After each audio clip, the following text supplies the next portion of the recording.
A continuación, grandes y pequeñas historias de la historia. Clasificación A. Apto para todo público.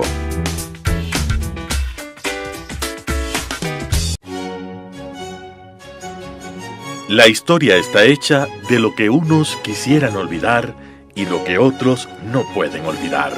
Es tarea del historiador averiguar el porqué de lo uno y de lo otro. Carlos Freile la asume en Telesucesos.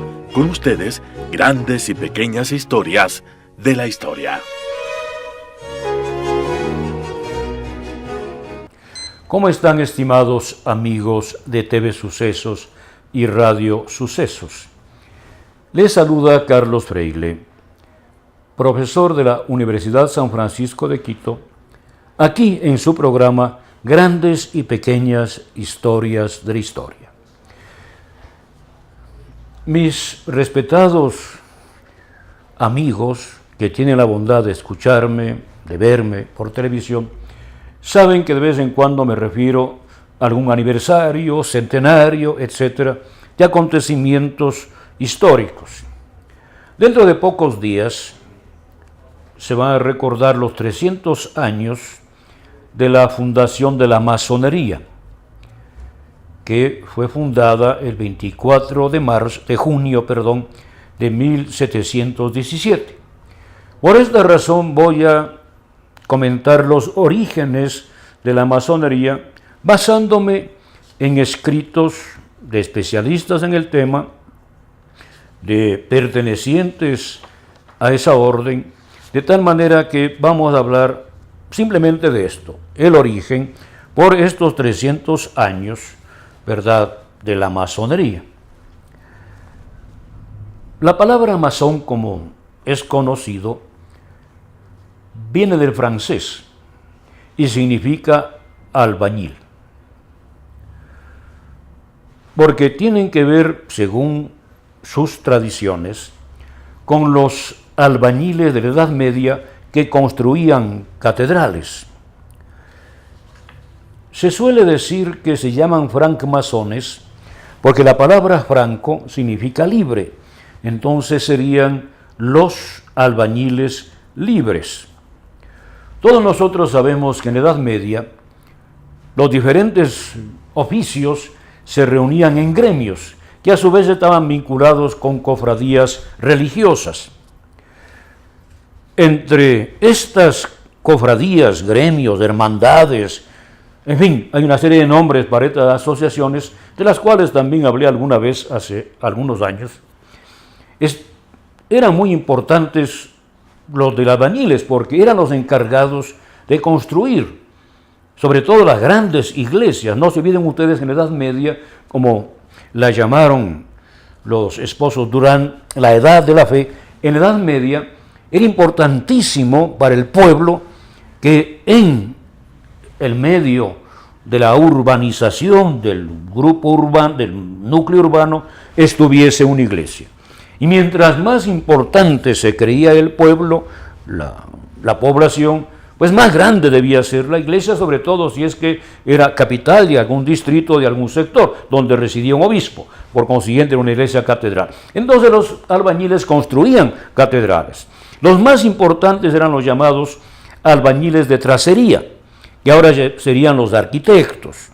Eran también los llamados maestros, que eran los conocedores de las técnicas para construir esas, sobre todo, grandes iglesias góticas. Estos serían, según los masones actuales, los miembros de la masonería operativa, en otras palabras, de la masonería que tiene que ver con la práctica de algún oficio, en este caso la albañilería.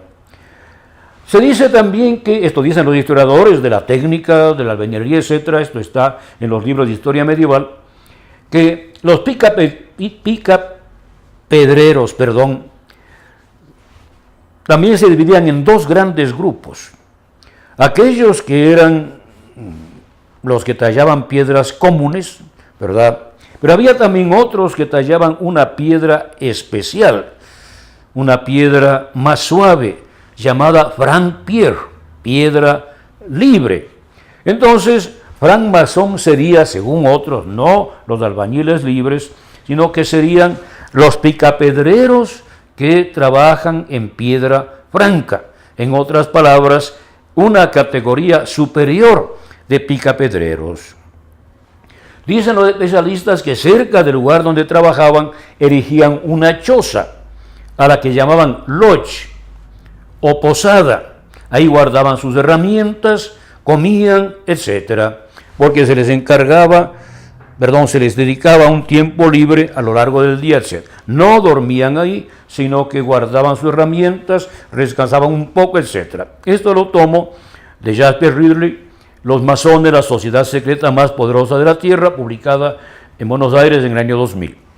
Lodge se tradujo en castellano como logia, tal vez como contaminación del italiano loggia, que significa galería, claustro, que es un corredor cubierto que suele rodear, ¿verdad?, a un patio central. En estas galerías o claustros se solía reunir la gente para conversar. Entonces, por eso hay esta vinculación de la palabra logia con la palabra lodge. También hay una contaminación fonética de lodge, logia, de ahí viene logia en castellano, etc. Estos son los orígenes de los nombres. Hay más asuntos, hay más palabras que no voy ahora a detallar. Pero sobre los masones también se han elaborado, se han tejido leyendas. Y leo lo que dice André Casar en su Manual de la Masonería, tomo segundo, publicado en México en 1981. Hace una cronología de la masonería. Este libro se escribió en el siglo XIX, dicho sea de paso, y se reeditó varias veces. Dice así: año 3875 a.C. Caín y sus descendientes reciben de Adán, primer masón, algunos conocimientos sobre geometría y arquitectura. Luego sigue hablando de los descendientes de Adán y de Caín, y habla de la posteridad de Enoc, o de Enoch, como ustedes quieran. La posteridad de sus descendientes, hacen nuevos progresos en la masonería y descubren nuevas artes útiles. Año 1005 a.C. Hiram Abi, primer arquitecto de este edificio, el Gran Templo de Salomón, es asesinado. 976 a.C. Muerte de Salomón, primer gran maestro de la orden. Hasta aquí, como digo, estoy citando a André Casar en su Manual de la Masonería. Hay una nota que yo puedo hacer aquí. Normalmente no se suele decir Hiram Abi, se suele decir Hiram Abiv, el cual habría sido el hijo de una viuda de la tribu de Neftalí. Por eso es que también los masones suelen llamarse a sí mismos hijos de la viuda, se llaman entre ellos hijos de la viuda. En otros textos también se habla de quiénes fueron los asesinos de Hiram Abiv, este legendario arquitecto del templo de Salomón. Se dan 3 nombres, etc. Pero como no he encontrado yo estas referencias en libros serios, no los menciono. Es otra tradición que no siempre está en estos textos, que son de alguna manera oficiosos, ¿verdad? Entonces, Hiram Abiv sería el fundador de esta nueva corriente ya de solo arquitectos, y Salomón habría sido el primer gran maestre de la orden, o gran maestro que se dice también. No se olviden que la palabra justamente maestre o maestro tiene que ver con el que es capaz de enseñar, no solamente en la escuela, sino también las artes, los oficios. Todavía entre nosotros se dice maestro al maestro albañil, al maestro zapatero, y a mucha honra. Son personas que se ganan el pan con el sudor de su frente, honrado trabajo, saben lo que hacen y pueden enseñar a otros. De tal manera que esta palabra pasa después a los diferentes grados en los que se dirá poco a poco la masonería. Pero Hay otros autores que sitúan el origen de la masonería no en el mundo hebreo, sino en la India antigua o en el mismo Egipto. Algunas ramas, por ejemplo, vinculadas con la masonería, suelen decir que el primer masón fue un faraón egipcio, muerto allá por 1475 a.C. Pero, queridos amigos, estamos nosotros ya llegando, ¿no?, al límite de este fragmento, de tal manera que vamos a hacer la primera pausa. No se olviden, están ustedes con Carlos Freile en este su programa Grandes y Pequeñas Historias de la Historia, contando ahora la historia de una sociedad que viene desde hace casi exactamente 300 años, la masonería. Grandes y Pequeñas Historias de la Historia.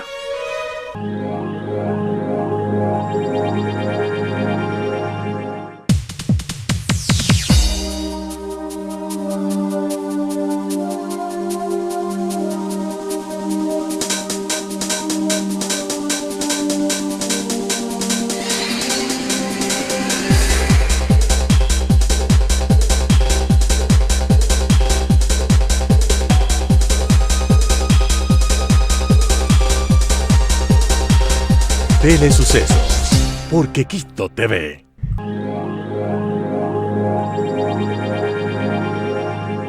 Grandes y Pequeñas Historias de la Historia. Estimados amigos de TV Sucesos y Radio Sucesos, está con ustedes Carlos Freile, profesor de la Universidad San Francisco de Quito, en este su programa Grandes y Pequeñas Historias de la Historia. Como dije al principio del segmento anterior, en varias oportunidades he aprovechado aniversarios, cincuentenarios, centenarios, etc., para hablar de algún tema. En esta oportunidad estoy hablando de los 300 años de la fundación de la masonería, 24 de junio de 1717. Y he comenzado con algunas leyendas que se referían, sobre todo en tiempos pasados, sobre el origen de esta sociedad.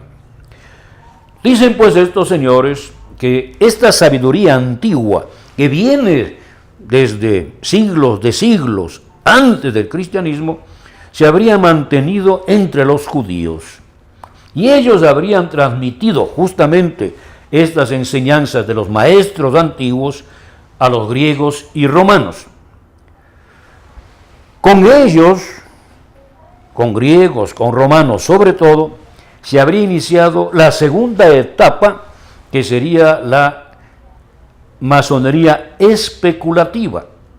Perdura también la masonería operativa en la Edad Media, pero aparece otra que es no solamente algo que tiene que ver con la construcción de edificios, de catedrales o de templos, no, sino que tiene que ver con algo más que las artes mecánicas.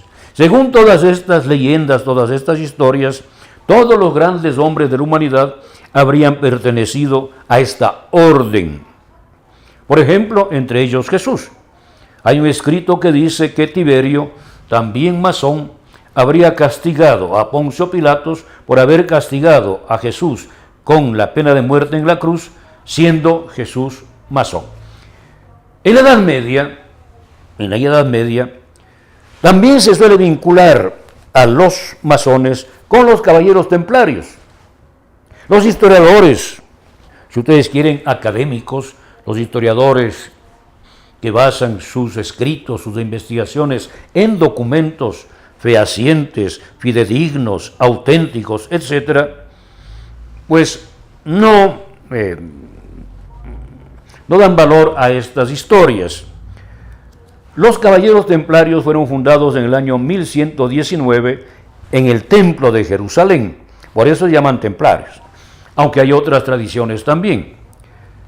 En todo caso, estos templarios, o los judíos, o los egipcios, los mismos griegos según otros, habrían dado origen a una tradición que se llama hermética, en otras palabras, a una tradición secreta, escondida. Hermético viene del nombre de un famoso escritor antiguo que se considera ficticio, emparentado en algunos casos con los dioses griegos, Hermes Trimegisto, Hermes el 3 veces grande. Esta enseñanza secreta o este conjunto de enseñanzas secretas se habría transmitido de generación en generación hasta nuestros días de manera ya más sistemática desde hace 300 años. Bien, pero ¿qué nos dicen las fuentes históricas? ¿Qué nos dicen ya los historiadores que tratan de basar sus conclusiones en documentos? Leo lo que dice Eduardo Mendoza Silva, masón peruano, en su libro Masonería Prerepublicana, publicado en Lima sin año de edición. Cito textualmente: es del año de 1714 que King, Calvert, Desaguliers, Payne, Anderson y otros piensan en la reorganización de la masonería, desligándola por completo del anacrónico fin de construir solo materialmente y dedicándola a la tarea simbólica de la perfección del hombre por la construcción de un templo espiritual. Este sería el gran cambio que se hace ahora, 1717. De la construcción material se pasa a la construcción espiritual. De la construcción de templos, de iglesias, se pasa a la construcción del ser humano. Muchos estiman, sigo leyendo el texto, que es en esta época cuando nace la actual masonería. En febrero de 1717 se celebra la primera reunión de las logias de Londres y el 24 de junio del mismo año se constituye oficialmente la Gran Logia de Inglaterra. Como ustedes saben, 24 de junio es la fiesta de San Juan y es también una de las fiestas más importantes en relación con el camino aparente del Sol alrededor de la Tierra durante el año. Por eso se escogió este día, 24 de junio, en el hemisferio norte, el verano. Por eso es que sería el 24 de junio. Y tengo entendido, según los textos que tengo a mi disposición, que todavía hoy, el 24 de junio, es considerado por los masones un día importante para celebrar reuniones, tenidas, etc. Indudablemente, el autor que acabo de citar también dice otras cosas que es más difícil probar. El señor Eduardo Mendoza Silva dice, por ejemplo, que ya había una especie de masonería entre los incas. Los amautas, los sabios en el mundo inca, habrían sido los masones prehispánicos. Bien, eso entre paréntesis. Volvamos ya a la parte histórica, a la que está documentada. Dicen los especialistas que estos señores King, Calvert, Desaguliers, Payne, Anderson, sobre todo Anderson, habrían sido pastores de alguna iglesia derivada de la Reforma o del anglicanismo. Y justamente querían romper de manera definitiva con toda vinculación con la masonería operativa, con los albañiles, que venían desde la Edad Media con notable e innegable influencia del catolicismo. Pocos años más tarde, en 1732, se publicaron las Constituciones de Anderson. Este es el primer documento auténtico sobre la organización de la masonería. Allí se cuentan estas historias que nosotros hemos resumido ahora. ¿Y quién era Anderson? Nombre completo: James Anderson, un pastor presbiteriano nacido en Escocia, que se apartó de las enseñanzas de su fe, de su religión, y se volvió teísta. Teísta, recuerda, mis queridos amigos, que significa una persona que cree en Dios, que cree en un Dios que ha hablado. Los deístas, en cambio, no creen en un Dios que ha hablado. En general, los masones poco a poco tenderán hacia el deísmo, creer en Dios, pero no en un Dios que se ha revelado. Pero los teístas a veces aceptan o aceptamos una revelación a través de una iglesia y otras veces no. En su obra se lee Y esto es fundamental, lo siguiente. Leo textualmente de una historia de la masonería. Un masón, si entiende correctamente el arte, arte con mayúscula, que significa el pensamiento, las escuelas de pensamiento, nunca será un ateo estúpido, ni un libertino irreligioso.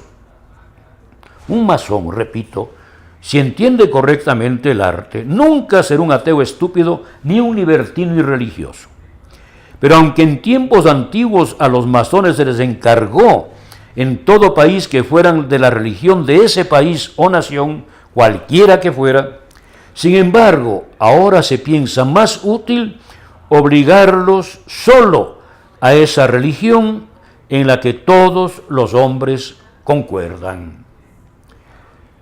Entonces, al principio, dice el señor Anderson, el masón podía ser de cualquier religión, que es lo que dicen ahora también. Pero después añade, ahora se piensa más útil obligarlo solo a esa religión en la que todos los hombres concuerdan. En el próximo segmento voy a ampliar esta última idea, también basándome en citas publicadas del señor Anderson. Vamos a hacer ahora ya la segunda pausa musical, la segunda pausa, me disculpan el error, la segunda pausa, antes de volver sobre el tema que estamos tratando, la historia de la masonería. La historia está hecha de lo que unos quisieran olvidar y lo que otros no pueden olvidar. Es tarea del historiador averiguar el porqué de lo uno y de lo otro. Grandes y pequeñas historias de la historia.